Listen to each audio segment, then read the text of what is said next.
Ну, можна сказаць, кожны дзень былі нейкія чаканні такіх шчаслівых пераменаў. Это праўда.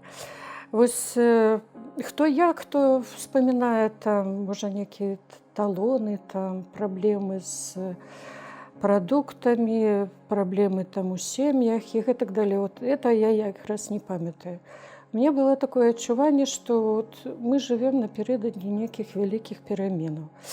Я як гісторык вот адчувала, што перспектыва намалявалася такая для нас, грамадзян Беларусі, што вот это вот чаканне зменаў, пазітыўных зменаў якраз яно было, скажем так, дамінантай у тых настроях. І, канешне, праблемы тых нейкіх шкарпэтак, там, пабытовыя такія праблемы, яны паўставалі. Але трэба ведаць, што мы людзі вясковыя. І там такі быў абмен паміж горадам, людзьмі, якія на дачах былі, і намі вясковымі, якія маглі ім нешта прапанаваць узамен. Што называецца, як уже пазней казалі, круціліся як маглі.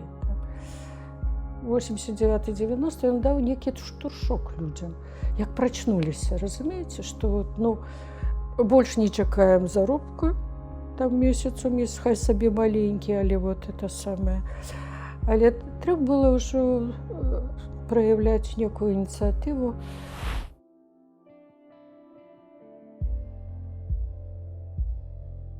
Что, скажем, вот для меня важно было, это то, что Беларусь будет незалежной. А тут вот у меня параллели, вы не поверите, со своим властным домом. И вот я весь час вспоминаю нашу дискуссию такую с моей матулей. Мама там, ой, кепска, союз развалился, там, и так далее, и так далее. А я ей казала, мама, вот гляди, ты у меня такая незалежная, самостойная. И вот есть у тебя старейшая сестра, яна богатая, и будет казать тебе беднейшей, иди вот до меня. Там у меня, ведаешь, вот некий хляўчук есть, ці это домок, и ты там будешь жить. Вот тебе это сам. Я кажу, як ты згодная на то, каб быць у залежнасці ад сваёй старэйшай сестры? Вот абсолютно побытовый узровень, что называется, на пальцах. Яна не, яна будзе самастойная, яна будзе незалежная.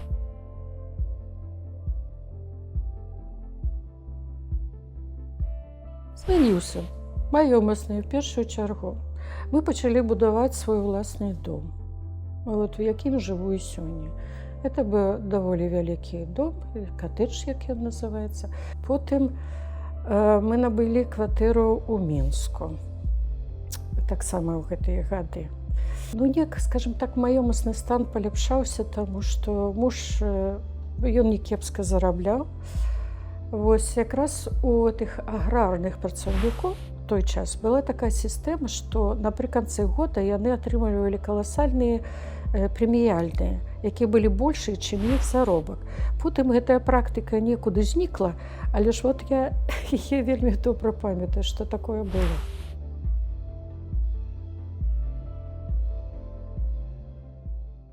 Вот гэты шлях в науку, он для мяне быў вельмі непростым. Чамусь увесь час нейкія складанасці ўзнікалі.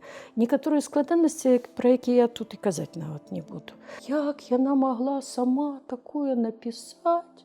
Это немагчыма. Адразу шукаюць некага, ведаеце, спонсора, патрона. Там. Пра харасмент я нават і не ўзгадываю. Тут это тыповая з'ява была. 80-е, 90-е гады.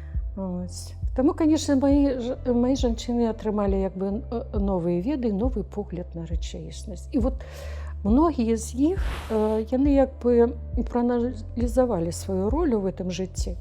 І некаторым я просто ганаруся, што яны на рэгіёнах першыя, можна сказаць, зоркі, актыўныя. Яны зоркі в этом палітычным і грамадскім жыцці і па сённяшні дзень.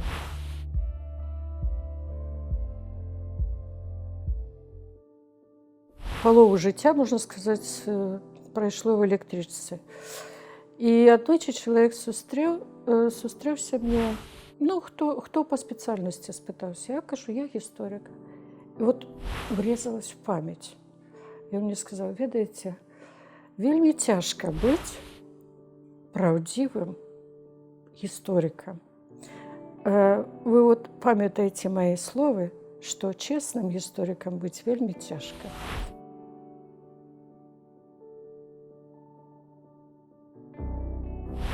Ну, хочу сказаць, што вот тыя супрацоўнікі камітэта вельмі стараліся нам дапамагчы ў той час. Мне падаецца, што яны таксама не былі ўпэўнены, што ж будзе заўтра. І таму яны стараліся, як маглі, дапамагчы нам. Я як і сёння запомніла словы аднаго з афіцэраў, ён сказаў: «Сядзі тут, пакуль сядзіцца. Вот пройдзе 2 гады і ўбачыш, нічога гэтага не будзе». І это правда.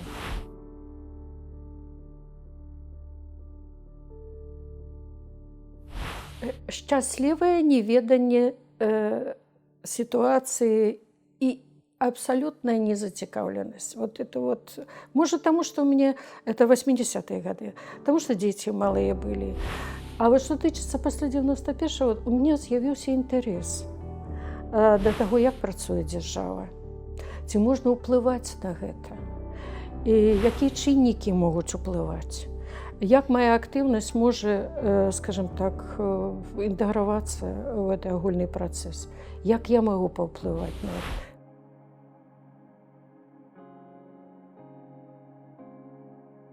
Жылі мы сціпла, трэба сказаць. Вот я зараз як вспоминаю, так, адна шафа там з посудам, адзін там стол. Самае цікавае, што было адчуванне, што гэта дастаткова. Вот больше не трэба. Разумееце, вот это шчаслівыя былі часы. Больш таго я скажу, што б я там не рабіла, там збірала агуркі там ці памідоры. Я заўсёды думала, лепш за ўсё думалась. Нейкія тэксты навуковыя, так, яны нараджаліся менавіта ў гэты час. Вот за гэтай, скажем так, працай, вот такой вот манатоннай, да, вот.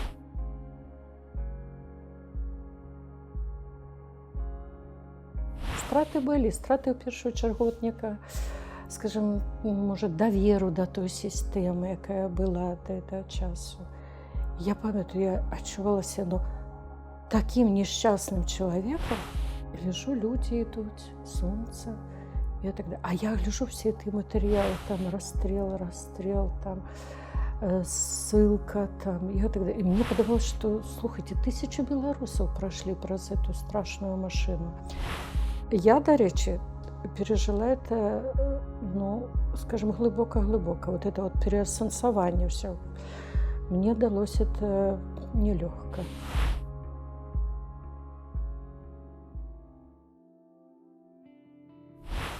І як я памятаю, улада ставіла, скажем, все эти заслоны, каб мы не прымалі, не мелі стасункаў з Нямеччынай у той час. Прывозім у дзіцячы садок, там посуд, таму што ўсё выглядала, ну, вельмі бедна, мякка кажучы. І тут жа прыбегае сельскага савета: не браць ні ў якім разе, што это самае.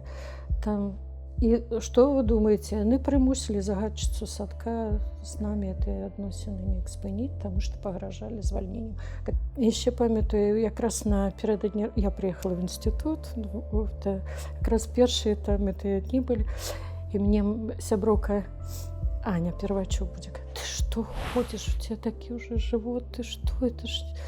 Ты ведаеш, што ўзарваўся это? Я прыехала на вакзал, чакаю электрычку, і мужчына падыходзіць да мяне, кажа: жанчынка, схавайцесь вы хаця б у будынак. Куды вы вот зараз? Кажа: это ж катастрофа. Это просто Хиросима.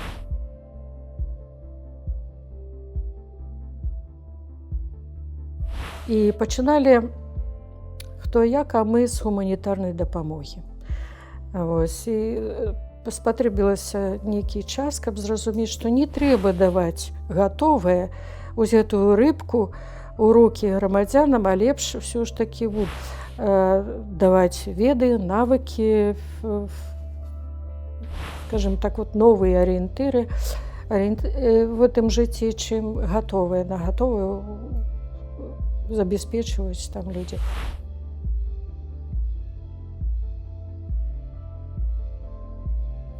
тады мы цэлымі фурамі атрымлівалі эту гуманітарную дапамогу. Раздавалі, здаецца, па ўсёй краіне. Я думаю, што гэта наша акцыя, она не дала плёну грамадскай арганізацыі. Ніхто не памятае, хто это рабіў. Даходзіла да смешнага, што там падзякі пісалі ў наш сельскі савет, а не нам. Ці каму нешта не тое дасталося, там то таксама туды крыўда, што на нас было крыўда. Не, я думаю, што яна была як бы патрэбнай своечасовай вот якраз для шматдзетных сем'яў. А потым это трэба было спыніць. Таму што трэба было людзей лепш навучаць. Мы пачалі ладзіць адукацыйныя семінары. Мы запрашалі ўжо тых самых немцаў не для таго, каб яны суправаджалі нейкі там груз, а для таго, каб яны вот распавялі пра сваё жыццё там.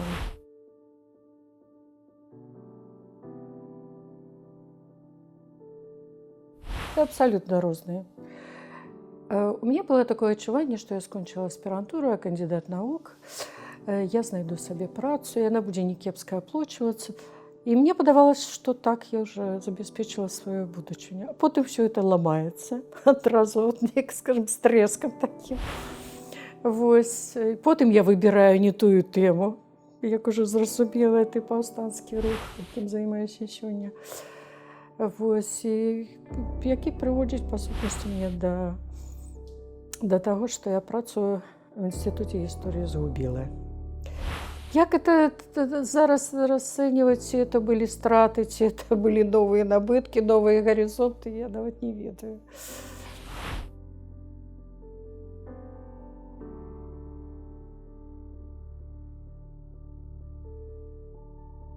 Думала пра гэта, і вось да якой высновы прыйшла.